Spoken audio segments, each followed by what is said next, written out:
everybody, Tom Vasel here, and welcome as we take a look at another shelf, or in this case, two shelves in the Dice Tower library. I'm taking a look at two shelves here because there's only a few games on each shelf, so figured I might as well combine them.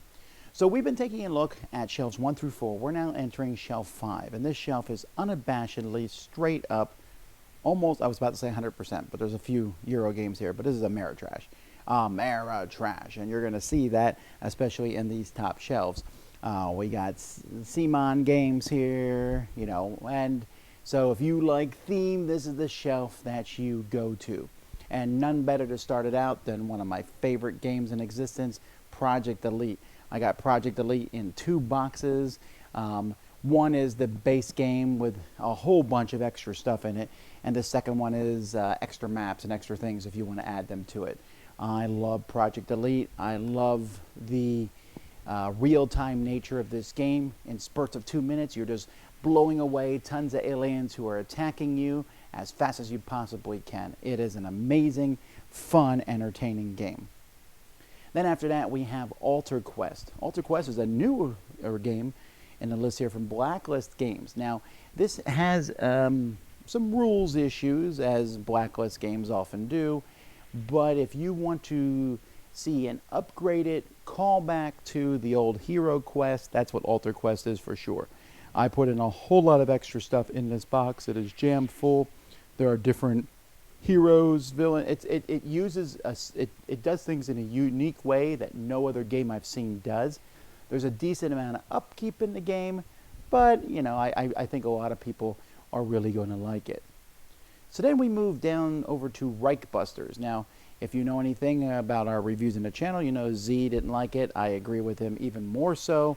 We just didn't enjoy this game at all. But it has amazing miniatures and a theme a lot of people will like.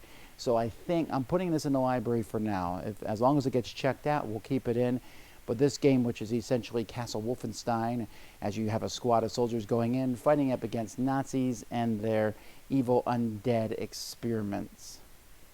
Next to that is Chaos in the Old World. Many people look at this as a precursor to Blood Rage. Now, this takes place in the Warhammer universe. This is one of those rare games that you're probably never going to see reprinted because, well, Games Workshop and Fantasy Flight don't work together anymore. A lot of people really like this game. It is a solid, good game. The theme's a little dark for me, yeah, hey, if you want to be an evil god that's ready to destroy the universe, this is not the only game on this shelf that does it. So then actually the last 2 games on shelf 5A here are both from Eric Lang, and that's Rising Sun and Blood Rage.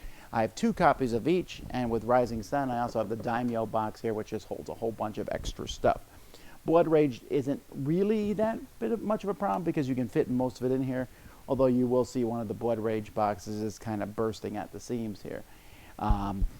Blood Rage, we'll talk about Blood Rage first. Blood Rage, probably Eric Lang's most famous game at this point, if you take out the living card games and Dice Masters and stuff. But everyone who, I mean, this game has hit so many people, Euro gamers, Ameritrash people, everyone tends to like this a lot. They enjoy the monsters, they enjoy the drafting, they enjoy the combat. There's just a lot going on in this game that make people really enjoy it. Rising Sun does not seem to be as popular as Blood Rage. I personally prefer it a little bit more. There's a little bit more negotiation. I really like the samurai theme in Rising Sun. It's just a really, kind of a really cool game that's worth checking out. And I think both these games are extremely popular. We got playmats for both. Minis are painted. I don't know that the Rising Sun minis are painted, but the Blood Rage ones are. And upgraded pieces and components. They're just beautiful games, and I know they'll get played, and that's why we have them in the library. So that's shelf 5A. Let's just drop right down here to shelf 5B. So here we have Letters from Whitechapel, which is more of a Scotland Yard style game than anything else. And it's, you know, one person is playing Mr. Jack and running around and hiding, and everyone else is looking to find them. And so that's worth it to try out. Civilization. This is one of the, I think there's 3 games with the Sid Meier's Civilization moniker. This is widely accepted as the best of them. From Fantasy Flight Games, multiple ways to win. I believe it was based, I want to say it's based on Civilization 5 maybe. But either way, I found it to be good. I wasn't overwhelmed with it, but I know a lot of people really like it. Then we have Teenage Mutant Ninja Turtles Change is Constant. So I actually messed with Teenage Mutant Ninja Turtles. There's a lot of stuff. They re-released it in 2 different boxes, but I put the best stuff here in the box. This is a cooperative game, or one versus many. One person is playing the bad guy, Shredder, or whatever the bad guy is in any particular scenario. The other people play the Turtles, or Casey Jones, or whoever they are, working together to fight. I love this game. It's fantastic.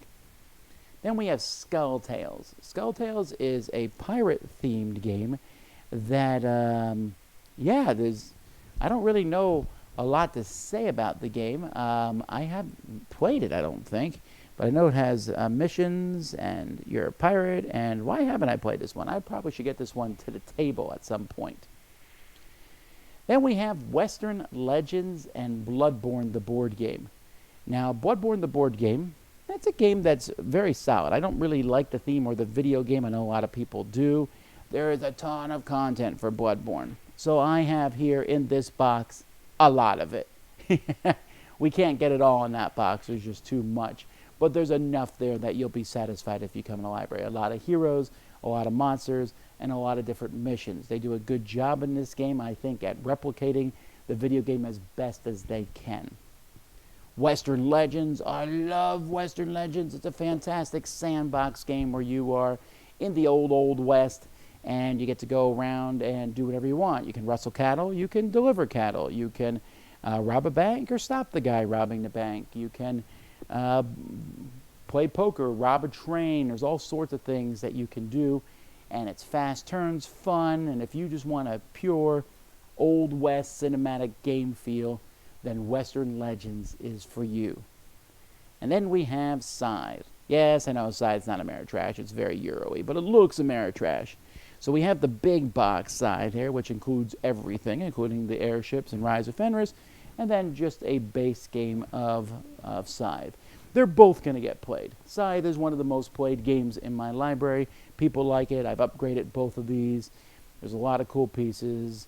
I know people dislike the game, so this shelf, while Euro games tend to get played more than Ameritrash games in general at conventions, this shelf people will play these because this is where you pull out the 7-player game of Scythe, or you play through a campaign of Bloodborne, or you pull out this stuff just to look at how cool everything is inside it.